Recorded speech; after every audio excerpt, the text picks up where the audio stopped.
pagi hari. Segala sentosa.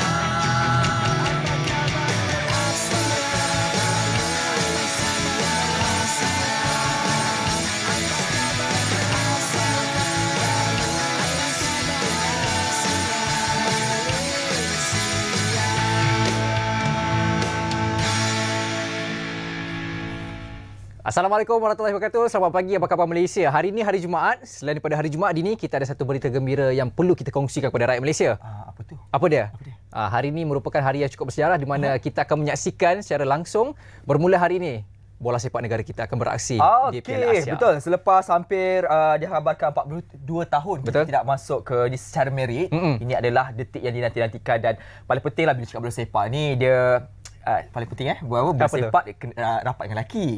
Jadi bagi mereka yang berkeluarga tu kan, jadi isteri tu terus sabar lebih sikit kalau suami tu depan TV conquer TV tu lebih Dan pula tengah malam, itu memang waktu-waktu kritikal lah tu.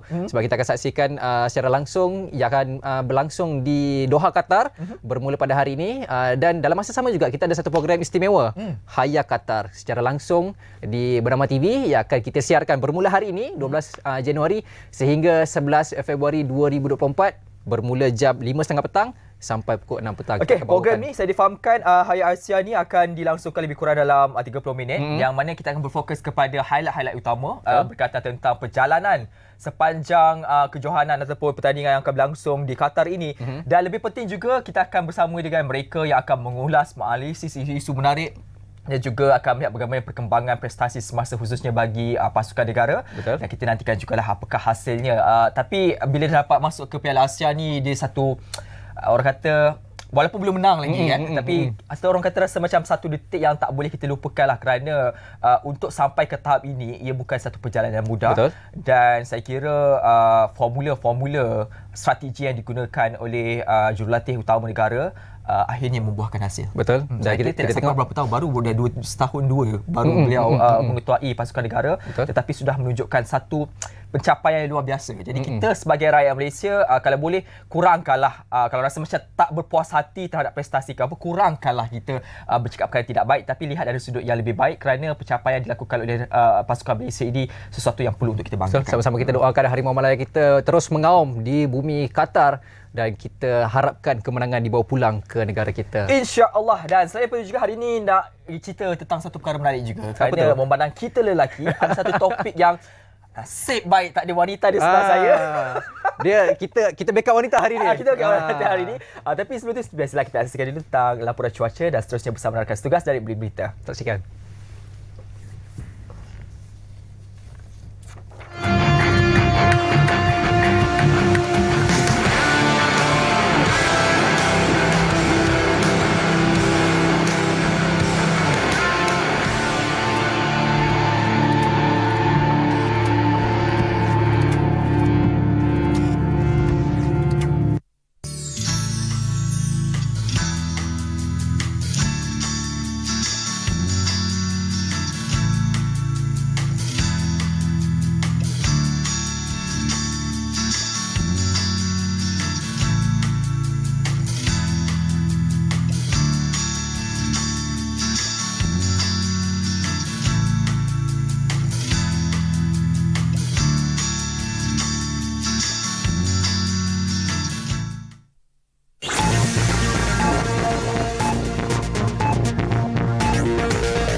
Salam hormat dan salam Malaysia Madani. Bersama saya Vinsla Santiran dari Bilik Berita. Kita mulakan dengan laporan ini. Majikan di negara ini termasuk syarikat berkaitan kerajaan, GLC dan swasta perlu meningkatkan usaha menjaga kebajikan pekerja selari dengan keuntungan diperolehi. Perdana Menteri berkata kerajaan sentiasa menyokong dan komited dengan sebarang usaha dalam memastikan bukan sahaja ekonomi negara membangun tetapi juga kebajikan rakyat terbela. Syarikat-syarikat yang untung, bukan saja syarikat kerajaan, syarikat-syarikat swasta harus juga beri perhatian pada upah yang sama, bagaimana kedudukan mereka, bagaimana pelajaran dan pendidikan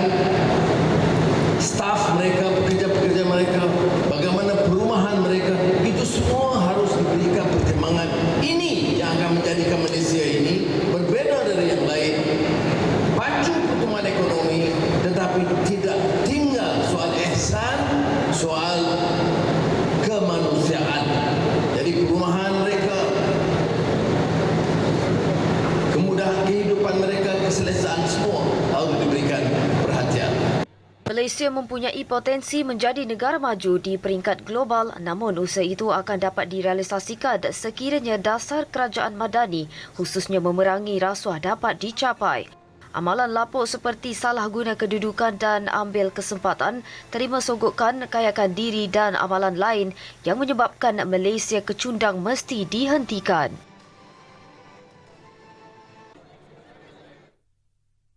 Menteri Dalam Negeri Datuk Seri Saifuddin Nasution Ismail berkata semua agensi terlibat, khususnya Agensi Pengurusan Bencana Negara NADMA mempunyai pengurusan pasca banjir yang cekap dan baik. Kerana pengalaman yang berulang-ulang yang kita dah uruskan sekian lama menjadikan misi menguruskan banjir ini berada dalam keadaan tahap siap siaga yang sangat baik. Di bawah NADMA di mana semua agensi terlibat, kita semacam sudah ada satu SOP yang diguna pakai dan difahami oleh semua agensi. Sebab itu kalau kita tengok banjir yang berlaku baik di pantai timur atau pantai barat atau di selatan seperti ini, kerana panduan itu sangat jelas daripada struktur peringkat nasional sampailah peringkat daerah. Selain itu, semua agensi bawah Kementerian Dalam Negeri juga bergabung tenaga bagi pengurusan pasca banjir. Dalam pada itu, tiada pencerobohan premis kediaman yang ditinggalkan mangsa banjir daripada hari pertama kejadian sehingga Rabu. Tumpuan anggota polis adalah menjaga keselamatan mangsa banjir dan juga premis kediaman dan perniagaan yang ditinggalkan akibat banjir. Yang di Pertuan Agong Al-Sultan Abdullah Riayatuddin Al-Mustafa Billah Shah dan Raja Permaisuri Agong Tunku Aziza Aminah Maimunah Iskandariah berkenan berangkat ke Forum Perdana Ehwal Islam diraja di Istana Negara malam tadi. Forum bertajuk Institusi Diraja Penyatuan Ummah tersebut dianjurkan Jabatan Kemajuan Islam Malaysia JAKIM dan Istana Negara bagi meningkatkan dan menyuburkan kefahaman masyarakat. Institusi diraja ialah simbol menyatukan ummah dalam kalangan komuniti yang berbeza dan pelbagai. Antara intipati forum itu termasuk peranan penting dimainkan Raja-Raja Melayu dalam menjadi tunggak kekuatan agama Islam serta menyatukan masyarakat di Malaysia. Ahli panel juga mengupas mengenai kebijaksanaan Al-Sultan Abdullah mengemudi negara ketika wabak COVID-19 dan ketidaktentuan politik akibat berlakunya hang parlimen pasca pilihan raya umum ke-15 yang menjadi bukti betapa pentingnya institusi diraja dalam urus tadbir negara ini.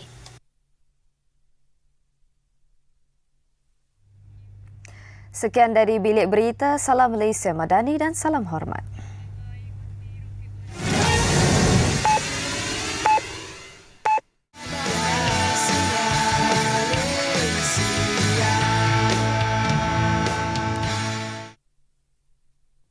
Baik, ini tajuk yang dinanti-nantikan oleh lelaki secara khususnya dan wanita juga. Saya juga rasa benda yang sama kerana bagi mereka inilah waktunya lelaki fahamilah aku. Inilah masanya. Inilah masanya. Tapi kita bukan nak cakap soal lelaki. Bukan. Tapi hari ini kita nak cakap soal hati wanita. Okey.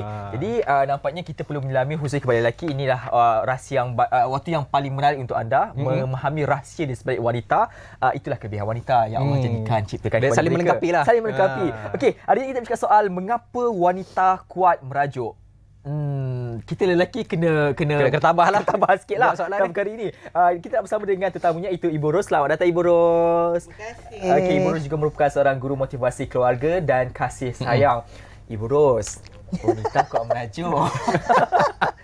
Sebelum tu Ibu Ros kuat merajuk tak? Tahu nanti kita tanya lelaki dia. Okey, alright. Kita tanya husband lah. Okey, seorang wanita kuat merajuk. Okey, kita faham dulu, betul ke tak? Ni pada paling basic, betul ke wanita ni kuat merajuk ni? Sebenarnya Ashraf, tak ada statistik pun. Okey. Jadi kemungkinan secara umum orang tengok wanita ni suka merajuk. At the same time sebenarnya lelaki pun merajuk. Cuma lelaki merajuk berbeza cara dengan wanita merajuk. Jadi bila kata merajuk ni dia dah kena sinonim dah dengan wanita. Tapi ibu question the thing is that betul ke? Betul ke? Sebab ada juga lelaki yang kuat merajuk. Jadi pertamanya kita kena fahamlah kenapa orang tu merajuk. Jadi di antara perkaranya adalah sebenarnya merajuk ni adalah komunikasi. Okey. Komunikasi ni bukan perkataan je. kita punya gaya dan sebagainya juga adalah komunikasi. Ya. Jadi dalam komunikasi sangat penting untuk relationship. Betul. Ya, tanpa komunikasi tidak adalah relationship. Jadi topik kita ni mengenai relationship sebenarnya. Jadi bila kita kata mengenai merajuk ni, dia ibarat macam air lah. Dia sikit kita boleh minum. Bila banyak jadi banjir. Jadi banjir air mata. Jadi pesanan ibu pada semua umur dah 63 tahun ya.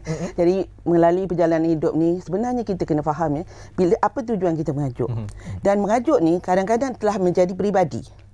Dia semasa kecil dia discover sebab budak-budak anak-anak dia sangat follow dia boleh nampak pattern. Oh, kalau saya mengajuk saya dapat toys. Kalau saya mengajuk I get what I want. So benda tu terbawa sehingga besar. Jadi dia rasa dia nak benda tu.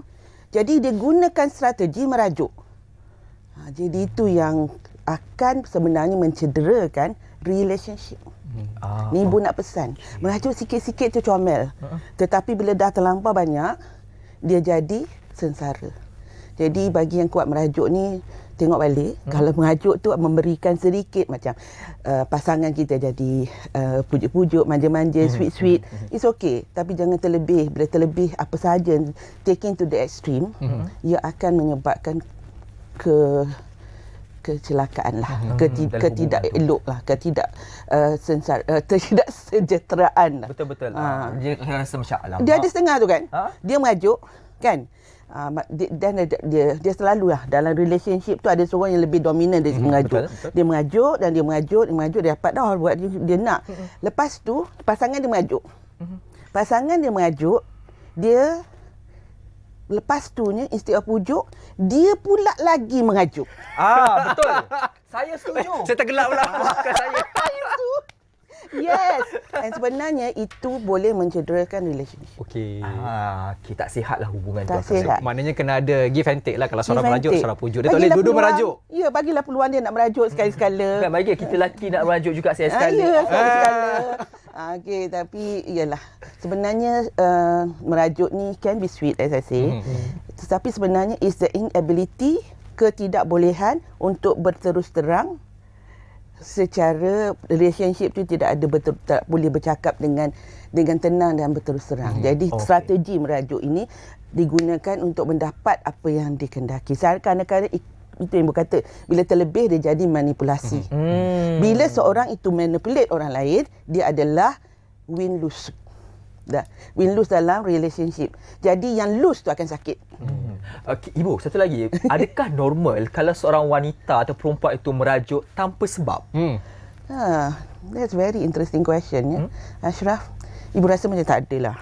Sebab setiap perbuatan kita ni ya di dalam NLP presupposition, setiap perbuatan kita ni ada tujuan positif pada orang itu.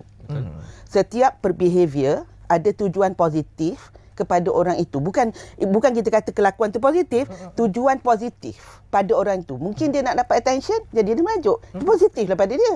Tak semesti positif pada orang yang dirajukkan tu. Jadi that to me there is no such thing as sengaja. Tak ada apa-apa. Tiba-tiba out of the blue nak merajuk. Mungkin kerana karakter dia merajuk lah. Jadi dia guna strategi tu ataupun dia nak test. So mana Ashraf ni sayang dia. Contohnya. Tapi tetap juga ada sebab tu lah. Betul. Tapi kalau kita tengok ibu kan, macam ibu kata tadi, kalau dulu kita kanak-kanak merajuk ada sebab dia. Sebab kita nak sesuatu, kita tak dapat. Kalau kita dah dewasa ni, kita merajuk dengan pasangan kita, kadang-kadang macam ibu kata tadi, ia merupakan salah satu body language untuk kita ekspresikan kita punya perasaan. Sekiranya berlaku sebeginilah, untuk kaum lelaki terutamanya memahami macam mana kita nak faham wanita ni, okey, itu tanda-tanda dia tengah merajuk, lepas tu kita nak pujuk dia balik. Dia untuk yang apa? tak pernah bercinta lah khususnya. Macam mana ibu? Seperti Namanya- beliau. Alamak. Pesanan ibu pertamanya is that itu satu indication bahawa ada sesuatu yang dia kendaki. Mungkin Ibu senyum ni, Ibu teringat zaman 60-an ada satu lagu Titik Puspa yang menyanyi. Kekasihku marah-marah, kekasihku marah-marah. Dipegang dia marah, diinyu dia marah, rupanya dia nak suruh cium di pipi dia. Oh, mendalam maksud tu. Oh. Dalam kan. Jadi basically is mungkin dia rasa dia tidak disayangi, tidak dikasihi, tidak didengari, tidak diberi perhatian. Jadi bila dalam keadaan macam tu, kalau kita dengan pasangan kita, bila kecil-kecil macam tu, just be the one that give the love lah. Dan bagi yang merajuk tu, bila dia dah bagi kasih sayang tu, jangan buat lagi pula nak merajuk lagi kuat. Sebab lama-lama dia akan jadi meletihkan pertalian tu. Dia akan meletihkan pertalian tu, akan jadi cedera. Jadi sikit-sikit, Ibu kata sweet. Macam air, sikit-sikit, air sikit, kita boleh minum, kita boleh masak dengannya. Tapi bila dah banyak jadi banjir, dia akan merosakkan semua. Okey, tempoh merajuk yang okey lah, yang tak menyebabkan sesebuah hubungan tu cedera sehingga Ini untuk menyebabkan wanita tahu raja dia tempo dia tahu. Kalau boleh tak nak lama-lama. Kalau sekejap-sekejap. Yang boleh mengelakkan supaya lelaki tu rasa macam annoying kan, lama kan. Bagaimana? Tahu itu kena tengok on the relationship. Some people dia ada, kita panggil endurance dia. Apa endurance bahasa Melayu? Ketahanan dia. Betul. Ya. Setengah tu pasangan tu lebih, kita kata lebih matang lah. Betul. Dia boleh sabar kan, dia boleh ni. Tapi setengah tu kalau kita ibu kita tahu ni, wanita ni merajuk, yang seorang ni pasangan dia blur, tak tahu pun. Ada kan? Macam saya. Betul. Ada. Oh, merajuk Tak tahu pun. Tak tahu pun. Yes. Jadi in relationship kita, bukan bila kita ada pertalian, maksudnya hubungan suami isteri tu, kita bukan nak kahwin masa tu je. Betul. Kita nak kahwin sehingga ke jannah kan. Jadi di situ kita kena belajar to give and take. Sebab setiap seorang memerlukan tangki kasih sayang dia dipenuhi. Ya, jadi kita kena tengok apa tangki kasih sayang. Ada 5 love languages. Bukan ibu yang buat ni, tapi Dr. Gary Chapman dalam buku The 5 Love Languages. Jadi pertama adalah orang tu dia akan rasa sayang bila seorang beri dia gift, hadiah. Tak semestinya hadiah BMW ke, rumah banglo ke, anything simple one. Lagi satu is act of service. Act of service ni maksudnya buatkan dia, macam kalau suami tu dia akan buatkan kopi untuk wife dia, kaki siang, masak daripada pagi, masak kan. Lepas tu adalah physical touch, and then kata-kata yang indah. Dan lagi satu adalah masa berkualiti. Jadi kita kena pekalah pasangan kita itu yang mana. Dan macam ibu dengan husband kita sikit, my husband is act of service. Ibu pula gift. Ibu suka bila ibu nak rasa dikasih, ibu suka bunga ros merah. Jadi for many years of our marriage, tak ada bunga ros merah. Tapi my husband rajin buat apa saja, tolong apa semua. But because we don't understand, I did not understand. Saya ibu tak faham. Ibu rasa macam tak, bila nak tunggu ros merah ni? Balik ke Malaysia dia dah start kerja, ros merah tak sampai juga. Right? Tetapi and then ibu cakaplah pada dia, abang tak sayang dah. Dia pun tergaru kepala. Daripada balik pukul 5, malam tu dia balik pukul 8. Sebab nak buat kerja lagi banyak, sebab nak bagi tunjuk kasih sayang. So this is the thing yang bila dah faham, bila dah baca buku Men Are From Mars, Women Are From Venus, lepas tu baca pula buku The 5 Love Languages, mereka kata, oh, seorang jadi, seorang bercakap macam itik, seorang bercakap macam ayam. Jadi itu yang boleh menyebabkan rajuk. Jadi ibu punya humble suggestion adalah untuk kita peka pada cara pasangan kita menunjukkan kasih sayang. Dan jangan menghina. Alah, tak payahlah cakap I love you. Tapi wife dia nak dengar perkataan I love you. Sebut je lah, tak sakit pun. Kan? Tambah, sebut kat orang lain, tak sebut ke dia. Itu boleh buat gaduh. Secara jangan ya. Oh, tidak. Tidak, saya tidak. Kabelai. Okey, Ibu, dalam perkara ini kan, ini tentang hubungan antara dua pihak yang saya kira perlu ada ilmu. Dewasa ini sebenarnya banyak akses kita untuk mendapatkan ilmu. Mungkin Ibu boleh kongsikan tips kepada pasangan-pasangan. Apa yang mereka perlu harus lakukan sepanjang dalam tempoh hubungan itu. Bukan sekadar memahati, tetapi perlu menambahkan ilmu pengetahuan mereka Sebab kita ni bila cakap ilmu pengetahuan, kita nak cerita benda-benda yang besar, benda-benda yang luar daripada hubungan kita kan. Tapi sebenarnya di situ sebenarnya ada perkara yang lebih penting untuk kita fahami. Ilmu-ilmu pengetahuan ni bagaimana dalam konteks ini, Ibu? Dia sebenarnya ilmu ni sangat penting. Ya, bila kita ilmu sebenarnya membantu, knowledge is power. Power is power. Knowledge is power. The thing is that bila kita menambah ilmu ni sangat penting. Sekarang ni banyak dekat free. Kita boleh buka je, Google je, pop keluar. Kita baca. Dan ada juga yang tak betul. Jadi kita kena pandai pilih lah dan dapatkan in the relationship. That's why Ibu kata ni topik dia nampak sangat simple, but at the same time it is topic on relationship. Sebab merajuk ni ada isu on relationship, ada berkait dengan relationship. Relationship ni akan mengukuhkan sebuah rumah tangga, sebuah perhubungan, rumah tangga, dan anak-anak akan melihat, oh macam tu je. Dan ni perkara yang kita kena jaga. Jadi ambillah ilmu. Sebab dia sebenarnya macam you katalah, macam Ashraf cakap kan, benda-benda besar kita bincang. Tetapi apa yang berlaku di rumah sebenarnya adalah sangat besar yang ianya boleh membawa kepada dunia luar. So sebagai sebab kita dalam rumah, di dalam rumah tangga we are very transparent kan. Kita sangat transparent di antara satu sama lain. Jadi perangai kita yang sebenar tu akan tertunjuk. Dekat luar tu boleh cover-cover, boleh kontrol macho sikit kan, sebagainya. Perempuan dan lelaki sama je. So the thing is that be genuine, authentic. Maksudnya jadi tulen. Kalau dekat dalam rumah macam tu, dekat luar pun macam tu, kat luar macam tu, kat dalam rumah macam tu. Dan ia memerlukan yang kita panggil kompetensi. Kompetensi ni ada 3 komponen. Pertama sikap, kedua skill, ketiga ilmu. Jadi kena ambil tahu dan tingkatkan ketiga-tiga ini. Mindset dia mesti betul. Saya nak bagi yang terbaik untuk pasangan saya. Saya nak pasangan saya merasakan kasih sayang daripada saya. Contohnya dalam hubungan. Dan of course kita tahu bila kita dalam tu kita meletakkan Allah dulu dan kemudian dengan pasangan kita. Saya nak mak saya merasakan saya sangat menghargai dia. That is mindset. Ya? Jadi kalau setengah orang kata mindset bila dia masuk ni marriage, perkahwinan ni menyusahkan. Dekat situ dah. Dah letak satu blok dah.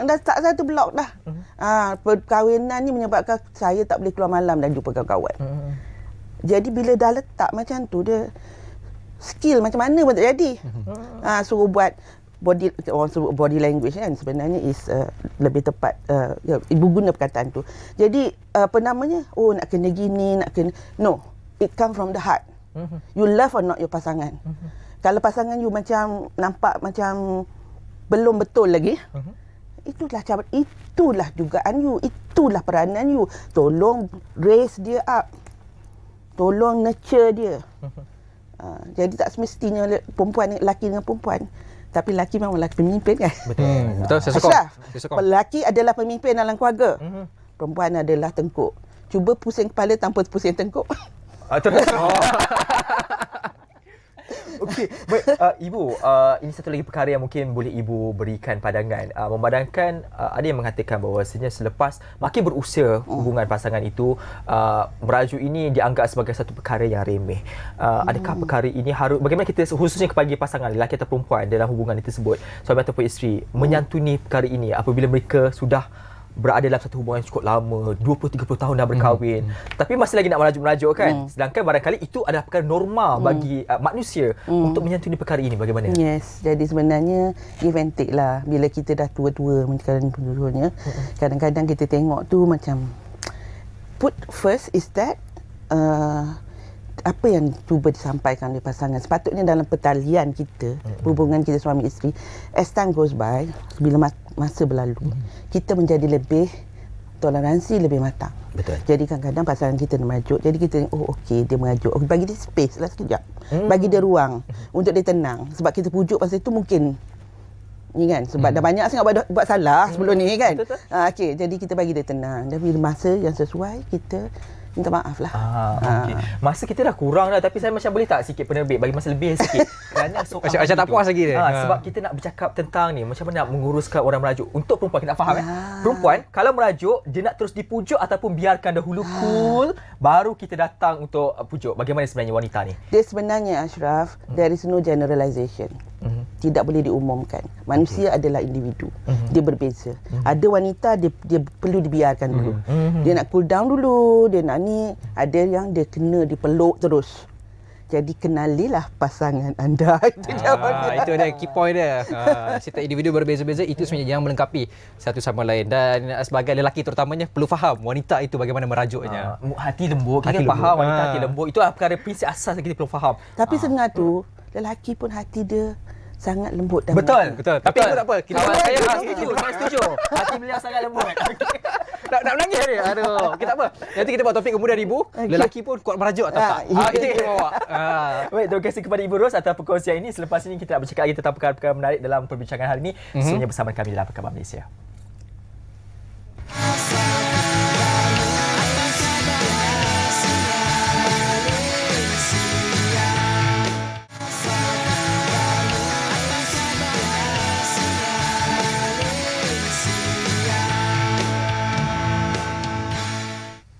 Baik, bertemu kembali. Kalau dulu di zaman sekolah, kita ada join uniform. Antara yang selalunya tak diberi perhatian adalah Persatuan Bola Sabit Merah Malaysia.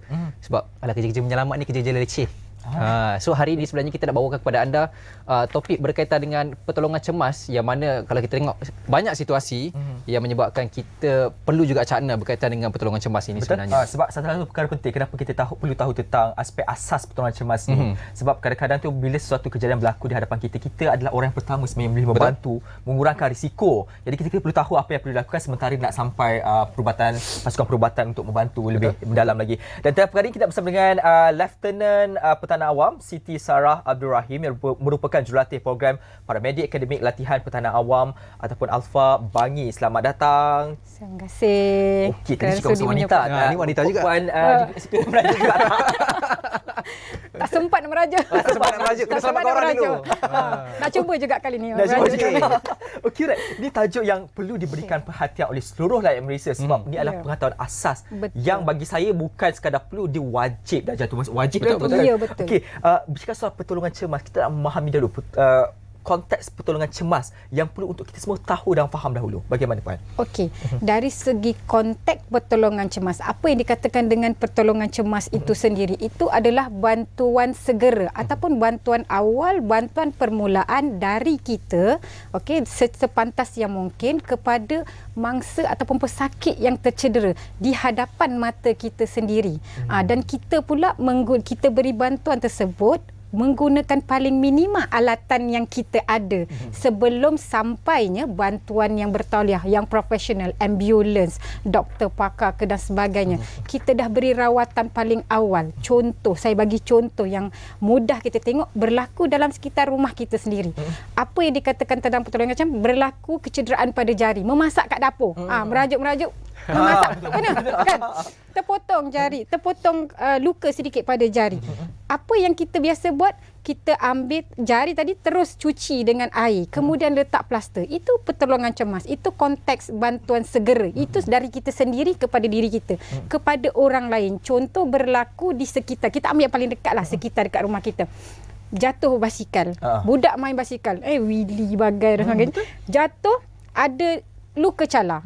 Cala bala kita panggil lah. Biasa kita panggil cala bala. Apa kita nak buat waktu tu? Kita tanya dia, adik okey tak? Awak okey tak? Kemudian kita nampak dah luka tadi, kita terus cuci. Cuci biasanya paling cepat orang akan ambil air, cuci dulu. Kemudian dab-dab dengan gauze, kapas dan sebagainya. Itu kalau kita ada. Kalau tak ada, dia ambil kain, dia letak. Berlaku pendarahan, ambil kain, letak. Tekap terus. Yang kita biasa kita letak, bahasa pasar kita letak tekap terus. Kita buat direct compress terus kepada luka, pendarahan. Itu konteks bantuan awal, alatan minima. Kalau bantuan pertolongan cemas daripada kita sendiri, APM sendiri, ataupun bantuan profesional, kita akan bawa alatan. Kita nak ada supaya tadi pesakit tadi tidak kecederaannya tidak lebih teruk. Kita nak minimalkan kecederaan tu sehingga bantuan sampai. Itu pertolongan cemas. Kita buat awal. Dengan menegur saja. Cik, are you okay? Awak okey, Ahmad, awak okey? Itu permulaan bantuan segera kita bagi tahu. Sekurang-kurangnya kita dapat menilai tahap kesedaran mangsa tadi.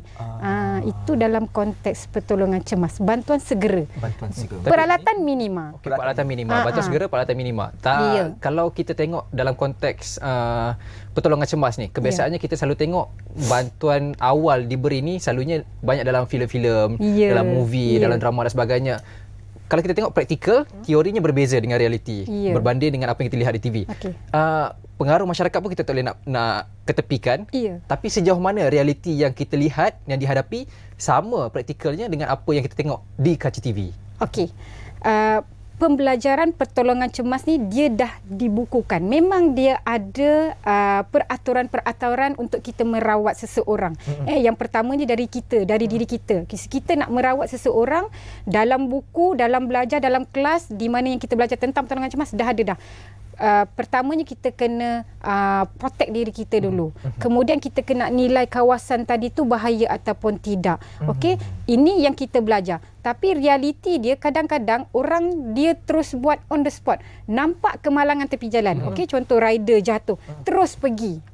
Dia tak sedar ada bahaya juga dekat situ. Mungkin motor tu boleh terbakar ke, ada kesan bahan api dan sebagainya. Okey, dia menyebabkan lagi penambahan mangsa dekat situ. Itu satu kecenderungan boleh berlaku kalau kita tak meneliti. Dalam pembelajaran juga dia dah ajar peralatan yang sesuai. Tapi kita tak ada peralatan itu. Peralatan didatangi dengan ambulans profesional. Betul. Jadi kita ada apa? Kita dalam beg kita ada sapu tangan. Pastikan sapu tangan itu bersih. Kita nak hentikan pendarahan, contoh. Itu satu. Tapi realiti dia bila berlaku kadang-kadang dalam movie, kalau kita tengok dalam TV, dia datangkan dengan alatan. Alatan ni mesti ada. Contoh, kita bawakan. Alatan, kita ada first aid kit. So dalam first aid kit ni dia ada alatan kita gunakan. Tapi dekat dalam kereta kita, rumah kita kadang kita tak ada alatan seperti ini. Kita guna pakai alih ganti. Pembalut segitiga. Kita nak buat anduh kan? Guna pembalut segitiga. Kita tak ada.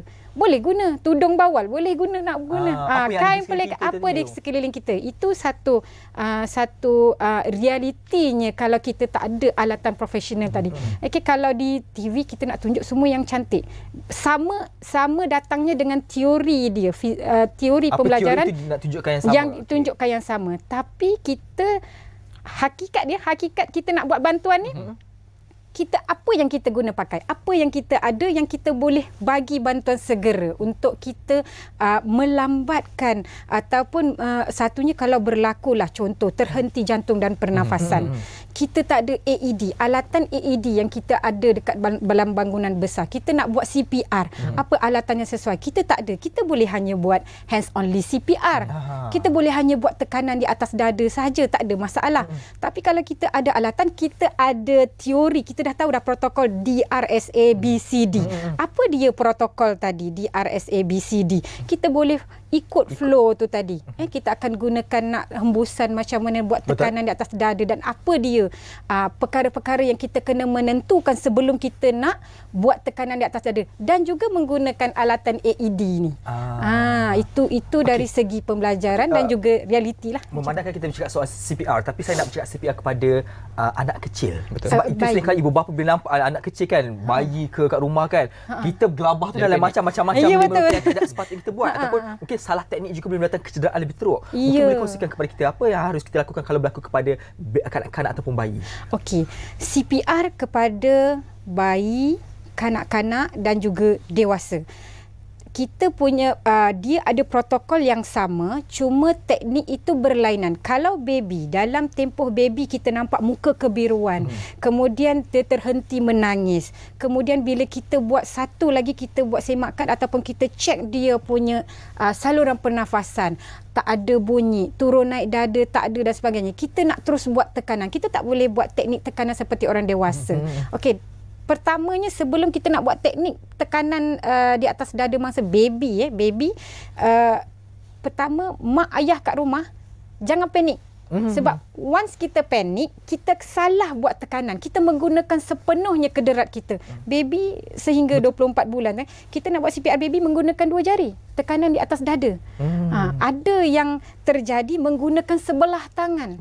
Dia kata baby badan besar dan sebagainya. Tapi kita kena tahu fizikal walaupun dia besar, 1/3 daripada tubuh dia kita nak buat tekanan tadi tu. Kita tak nak ada lebih kepada kecederaan yang berlaku. Semua takut tak naklah buat CPR, nanti cedera, patah dan sebagainya. Bukan setakat kepada baby saja, dewasa pun kita takut nak buat CPR sebab keyakinan tu tak ada. Panik, panggil jiran. Weh, tolong buat CPR. Siapa tahu buat CPR? Siapa tahu buat Jiran CPR? pun tahu panggil jiran dah tak lagi. tahu, panggil jiran lagi. Kan tak tahu nak buat CPR macam mana.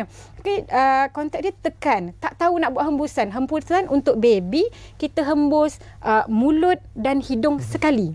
Kalau kat rumah ada alatan bagus, dia ada pocket mask. Pocket mask dia berbeza saiz. Dia ada, kita bawa yang dewasa lah sekarang ni. Okey, pocket mask ni bila kita gunakan, biasanya kita akan guna untuk bantuan pernafasan kepada orang dewasa, kanak-kanak dan baby. Dia ada saiz dia. Dan kita letakkan dan kita tiup untuk pernafasan, bantuan pernafasan, bantuan udara lah, udara masuk. Rupanya. Ya, ada di farmasi ada jual, boleh Saya dapatkan kira alatan. perlu juga Ya, alatan seperti ini ada di rumah. Betul. Ataupun di dalam kereta. Ya, betul. Ini adalah alatan paling minima untuk CPR tadi. Okey, kepada baby. Lepas tu baby dia pegang ke hulu, ke hilir. Betul. Dia dah tak tahu ke mana nak letak. Berlari-lari kiri kanan. Boleh saja letak atas sofa ni, tak ada masalah. Letak atas meja. Sebab kita nak buat CPR ni satu tempat selesa, tempat yang rata. Kita nak letak mangsa tadi ataupun baby tadi satu tempat yang paling selesa, yang mudah kita nak buat hembusan dan juga tekanan kepada mangsa, kepada baby yang terhenti jantung pernafasan. Itu konteks CPR. Tapi bila CPR kita belajar teori, dia ada protokol. Betul. Tapi bila once orang nak beri bantuan, dia tak dapat ingat protokol tu, dia tak tahu, dia ada knowledge tapi dia tak berani nak buat, tak yakin. So dia buat hands only CPR saja pun membadai, membantu. Tapi dalam masa yang sama mesti hubungi talian 999 supaya dapatkan bantuan profesional. Dia akan datang bawa dengan alatan. Itu perkara pertama lah, nampak Betul. kejadian, jangan lupakan dalam perkara ini. Ya. Okey. Banyak lagi sebenarnya nak cerita berkaitan tentang permasalahan cemas ni, sebab banyak situasi yang berlaku yang barangkali kita tak tahu, dan mungkin ringkas saja, sikit saja dalam 30 saat ni. Saya mohon juga kepada Puan untuk sampaikan kepada masyarakat supaya setidak-tidaknya ada alatan-alatan ni di rumah, di dalam kereta. Galakkan mereka. Okey, kepada semua yang menonton rancangan ni, kita wawarkan APM sendiri ada latihan-latihan untuk pengendalian pertolongan cemas. Ilmu pengetahuan kita boleh bagi kepada orang awam, boleh mohon dengan APM di kawasan terdekat. Yang keduanya, alatan seperti ini minima dah ni. Ini dalam dia dah ada macam-macam. Dia ada roller bandage, dia ada gunting, dia ada plaster. Plaster memang wajib ada. Dalam beg sekolah pun ada. Okey, dia ada alatan yang kita boleh guna pakai untuk bantuan segera. Okey, kemudian kepentingan pertolongan cemas tadi, saya nak bagi tahu sikit supaya kita dapat menjaga kesihatan pesakit tadi. Supaya kecederaan yang kecil tadi tidak menjadi lebih teruk, lebih besar. Sehingga sebab bantuan awal ini kita nak menyelamatkan nyawa mangsa yang tercedera tadi. Tadi kita tak nak sehingga dia pitam, pengsan dan juga terhenti jantung dan pernafasan akibat daripada luka sahaja tadi. Mengalir dan kita tak tahu nak bantu dia macam mana. Itu pertolongan cemas punya konsep. Kemudian bila kita tuan-tuan dan puan-puan semua kena tahu tentang apa dia kepentingan pertolongan cemas tadi, macam mana alatan ni kalau kita tak dapat yang lengkap pun kita boleh guna pakai alih ganti apa yang ada dekat rumah. Kita ada kain tuala good morning. Lagi satu dekat dapur paling mudah. Kita ada tuala good morning, kita ada plastik wrapping. Wrapping makanan tu, guna pakai tu, boleh guna. Berlakulah kecederaan yang besar. Saya ambil kira di rumah ni paling banyak kecederaan besar. Berlaku pendarahan. Ambil tuala good morning tadi kita letak. Lepas tu ada lagi darah, tambah lagi satu. Kemudian ambil plastik wrapping tadi kita wrap. Itu alih ganti kalau dekat rumah. Kalau belajar pertolongan cemas, itu dekat rumah paling mudah sekali. Dan alatan kita sarankan mesti ada dalam kereta, dekat pejabat, dekat dalam beg sekolah anak-anak. Budak-budak dia suka benda-benda macam ni. So letak dalam beg sekolah. Berlaku dekat sekolah terkena gunting, cikgu suruh buat pernikahan sini, tergunting jari ni berdarah sebagainya. Ada plaster dalam beg. Macam tu. Syarat dia kena tahu apa Kena apa tahu. yang ada. Ya, Dan kena tahu. jangan gelabah. Jangan gelabah. Selalunya gelabah tu datang dulu. Dia panik tu dia datang dulu kan. Baik, terima kasih kepada Lieutenant Pertahanan Awam Siti Sarah Abdul Rahim atas perkongsian ini. Selepas ini kita bercakap tentang satu lagi topik menarik juga berkaitan tentang pengakap Malaysia. Satu-satunya lelaki kita bawa kepada anda. Kita berehat dulu. Alright. Okay.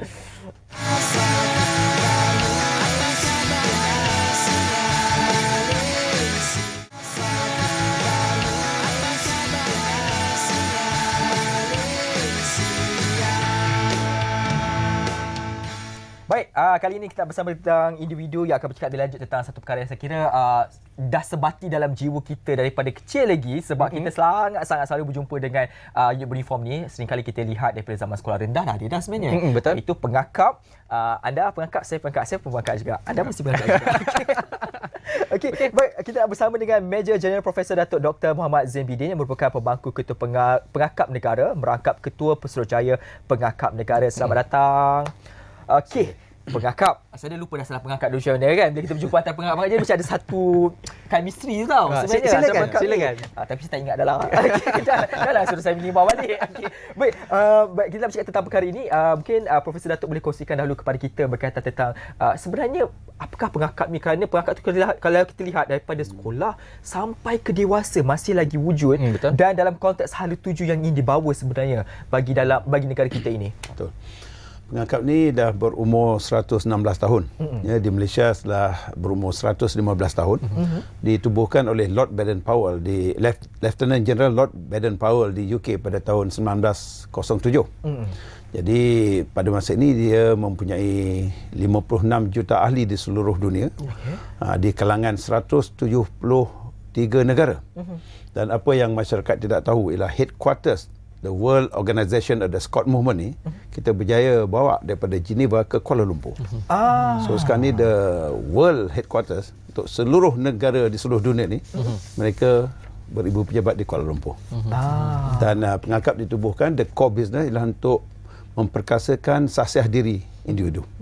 Di Malaysia tadi ada tu sempat maklumkan kepada kita lebih kurang sekarang dah 600,000 ahli. Di rekod Kementerian Pendidikan 600,000 ahli, tetapi yang berdaftar dengan Persekutuan Pengakap Malaysia hanyalah 300,000. Kebanyakannya tidak berdaftar.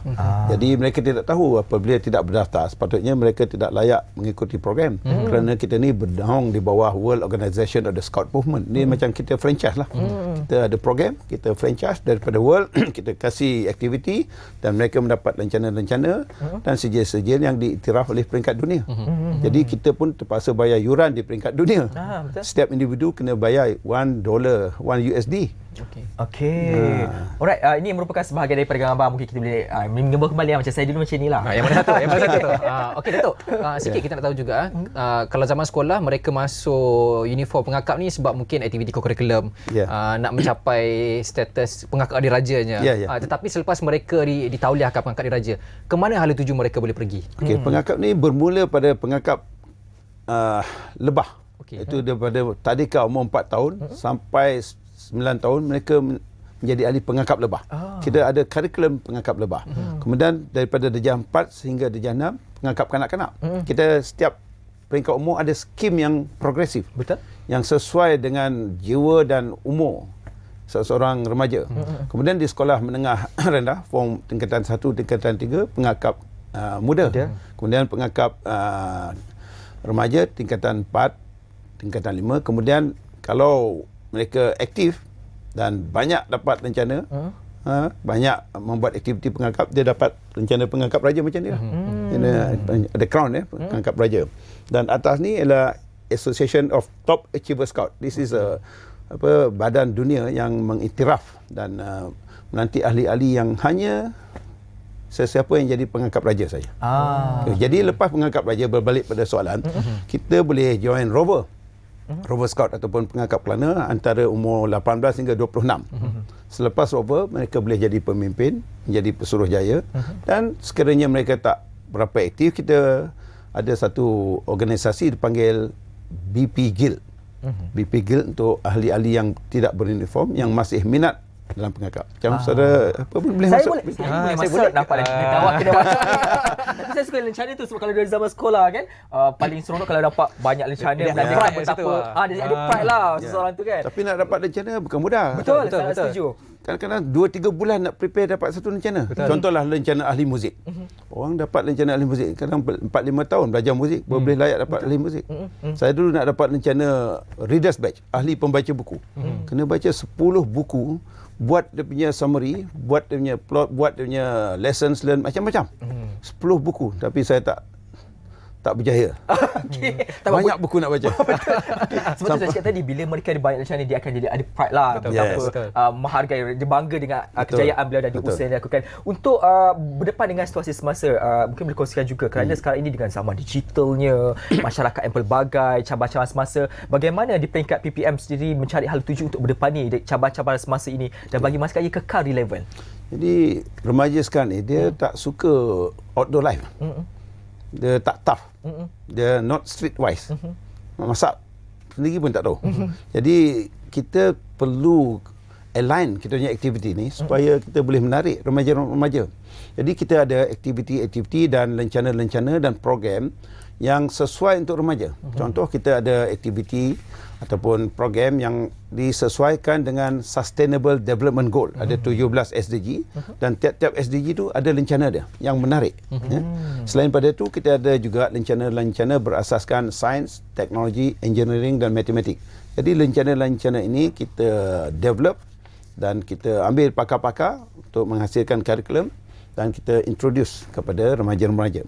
Kita juga ada IPPM, itu satu platform di mana kita memperkasakan penggunaan ICT, platform digital, social media untuk remaja-remaja berkecimpung di dalam alam kepengakapan. Maknanya dia boleh akses, contoh e-logbook, akses bahan-bahan pembelajaran melalui platform kita. Okey Datuk, saya kira sebenarnya ramai tak tahu pengakap sebenarnya bukan hanya ada satu cabang which is pengakap darat.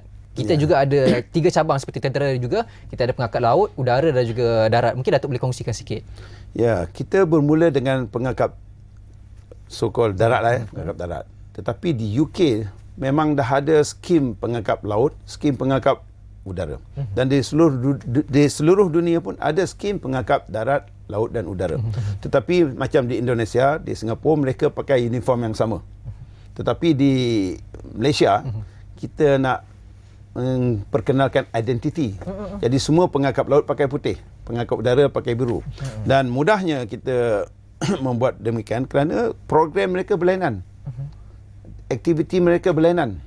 Jadi bila mereka pakai pengakap laut, kita alignment, kita dapatkan bantuan-bantuan daripada Tentera Laut Diraja Malaysia, Jabatan Perikanan, Jabatan Marin Laut, Jabatan Laut dan sebagainya. Jadi mereka mendapat bantuan dan mendapat akses untuk fasiliti-fasiliti, penggunaan boat, snorkeling set, pusat latihan dan lencana-lencana mereka macam marine conservation, scuba diving untuk pengangkap laut, pengangkap udara mungkin air navigator, meteorologist, ya, aircraft modelling. Jadi kepakaran tu spesifik untuk bidang-bidang tujahan tersebut.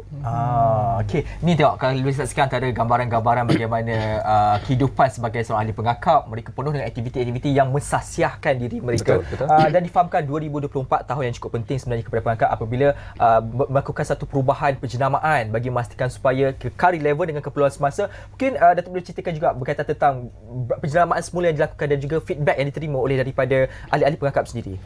Okey, kita dah berumur 115 tahun di Malaysia. Dan program dan core business kita memang berasaskan falsafah kepengakapan dunia, ya, iaitu untuk develop personalities, character development, kepimpinan dan sebagainya.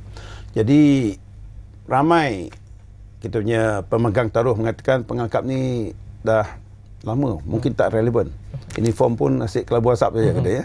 Jadi mungkin perlu meremajakan pengakap, okay. Supaya dia lebih menarik, lebih relevan dan boleh orang putih kata delight the customer. Itu yang kena orang budak-budak remaja ni masuk dalam pengakap to delight the customer. Jadi kita punya branding ni, kita bukan branding, dipanggil brand refresh. Brand refresh. Maknanya kita akan brand refresh, kita akan kaji. Kita dah buat satu jawatankuasa untuk branding ni, diketuai oleh Profesor Salmi dan telah bermesyuarat dan mereka telah develop questionnaire yang komprehensif untuk diberi kepada pemegang taruh untuk mereka memberi harapan, memberi pandangan, memberi aspirasi apa yang mereka mahu tentang pengangkap. Jadi dulu kita belajar pada Baden Powell, the founder of Scouting, dia kata, when you are in doubt, ask the boy. Kita tak tahu relevan ke, tak relevan ke. Program ni seronok ke tidak. Jadi kita tanya. Jadi kita akan buat questionnaire. Jadi kemudian kita akan ada bengkel untuk branding. Kita akan national workshop on branding. Kemudian kita akan hantar wakil kita selama 4 orang di Bangkok pada bulan Mei untuk branding workshop. Jadi itu antara kita punya strategi. Kemudian pada 1 September 2024 kita akan lancarkan manual branding. Jadi branding ni bukan setakat luaran tetapi juga dalaman, iaitu luaran dari segi uniform, penampilan, tetapi dalaman dari segi program, aktiviti, filosofi, falsafah dia. Jadi complete holistic. Okey, baik, kita doakan agar usaha itu akan berjalan lancar dan menjadi realiti dan diharapkan akan kita terus deliver kerana mereka secara cukup panjang sebenarnya. Betul. Terima kasih kita ucapkan kepada Major General Profesor Datuk Dr. Muhammad Zain Bidan atas perkongsian ini. Kita sudah pun pada penuh rancangan. Kita jumpa lagi. Jangan lupa Hayat Qatar pada petang ini bermula 12 Januari sehingga 11 Februari selama 1 bulan. Bermula 5.30 petang. 30 minit kita bawa kepada anda rangkuman perlawanan yang berlangsung di Hayat Asia. Apapun, jangan kuat merajuk. Itu dah. Selamat tinggal. Kita jumpa lagi.